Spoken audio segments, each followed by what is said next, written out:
Hello అండి, welcome back to our channel. నేను మీ మల్లిక. ఈరోజు మనం అన్ని ఇంట్లో ఉన్న వాటితోనే చాలా సింపుల్గా ఒక రుచికరమైన స్వీట్ని ఏ విధంగా ప్రిపేర్ చేయాలో చూద్దామండి. స్వీట్ షాప్లో కంటే కూడా చాలా టేస్టీగా ఉంటుందండి ఈ స్వీట్. చేయడం కూడా చాలా సింపుల్. ఇక లేట్ చేయకుండా ఈ టేస్టీ స్వీట్ని ఏ విధంగా ప్రిపేర్ చేయాలో చూసేద్దాం పదండి.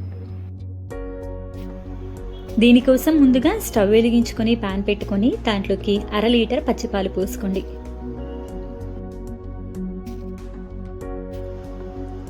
అరకప్పు పంచదార వేసుకోండి.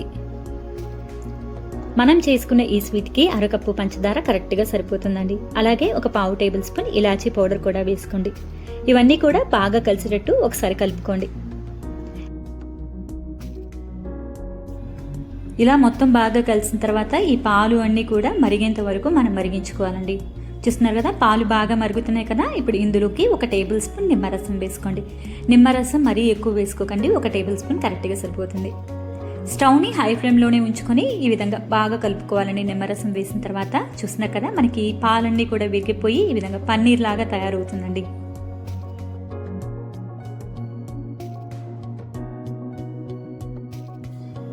ఇలా వచ్చిన తర్వాత స్టవ్ని లో ఫ్లేమ్లో పెట్టుకొని ఇందులోకి 1 కప్పు పాలపొడి వేసుకోండి.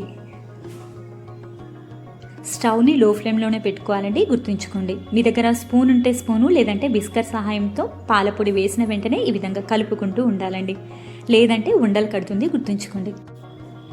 ఇందులోనే ఒక 2 టేబుల్ స్పూన్ల ఎండు కొబ్బరి పొడి వేసుకోండి. ఈ స్వీట్లో ఎండు కొబ్బరి టేస్ట్ చాలా బాగుంటుందండి. మీ దగ్గర లేకపోతే స్కిప్ చేసుకోవచ్చు. ఇవన్నీ కూడా ఒకసారి బాగా కలిసినట్టు కలుపుకోండి.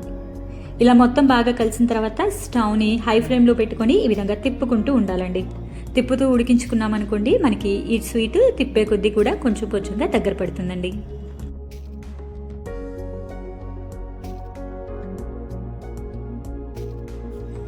ఒక 4-5 నిమిషాలకి ఈ స్వీట్ మొత్తం కూడా ఈ విధంగా దగ్గర పడుతుందండి.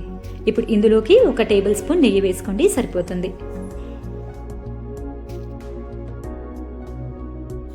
నెయ్యి వేసిన తర్వాత మరొక 5 నిమిషాల పాటు ఇదే విధంగా హై ఫ్లేమ్లోనే కలుపుకున్నాం అనుకోండి, ఈ స్వీట్ మొత్తం కూడా దగ్గర పడి ఈ విధంగా ప్యాన్ నుంచి సపరేట్ అవుతుందండి.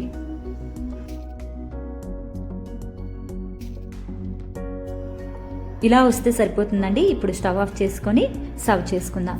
మీరు కావాలి అంటే ఇంతే ఉంచుకొని స్పూన్తో తినచ్చండి, లేదంటే ఈ విధంగా ట్రేకి కొంచెం నెయ్యి అప్లై చేసుకొని బటర్ పేపర్ వేసుకొని మనం ప్రిపేర్ చేసుకున్న స్వీట్ని ఇందులో వేసుకుందామండి.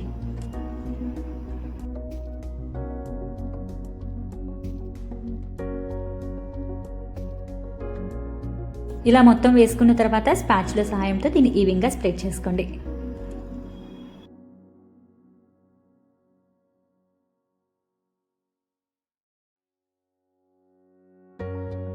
ఇప్పుడు దీనిపైన సన్నగా తరిగిన డ్రై ఫ్రూట్స్ ముక్కలను వేసుకోండి.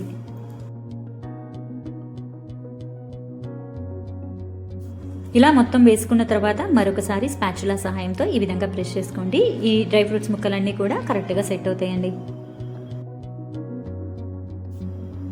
ఇప్పుడు ఈ స్వీట్ మొత్తాన్ని కూడా ఫ్రిడ్జ్లో ఒక అరగంట పెట్టుకొని మనం తీసుకొని మనకి నచ్చిన షేప్లో కట్ చేసుకుందామండి. లేదంటే కనుక బయటే ఒక గంటన్నర సెట్ అయ్యేంత వరకు ఉంచుకొని మనకి నచ్చిన షేప్లో కట్ చేసుకోవచ్చండి. నేను ఇక్కడ ఫ్రిడ్జ్లో పెట్టానండి 1 గంట. స్వీట్ కరెక్ట్గా సెట్ అయిపోయింది. ఇప్పుడు దీన్ని మనకి నచ్చిన షేప్లో కట్ చేసుకుందాం. నేను ఇక్కడైతే బయట స్వీట్ షాప్లో మనకి ఏ విధంగా అయితే స్వీట్ దొరుకుతుందో అదే విధంగా కట్ చేస్తున్నానండి. అంతేనండి, అన్ని ఇంట్లో ఉన్న వాటితోనే చాలా సింపుల్గా ఈ విధంగా స్వీట్ ఒక్కసారి మీరు కూడా ప్రిపేర్ చేసి ఎలా వచ్చిందో కామెంట్ చేయండి. మీకు కనుక ఈ స్వీట్ రెసిపీ నచ్చినట్టయితే మీ ఫ్రెండ్స్ అండ్ ఫ్యామిలీకి షేర్ చేయండి. మన ఛానల్ని సబ్స్క్రైబ్ చేసుకుని కింద ఉన్న నోటిఫికేషన్ బటన్ని ప్రెస్ చేయండి. మరొక టేస్టీ అండ్ హెల్దీ రెసిపీతో మీ ముందు ఉంటానండి. అప్పటి వరకు కూడా bye bye. Thank you for watching us.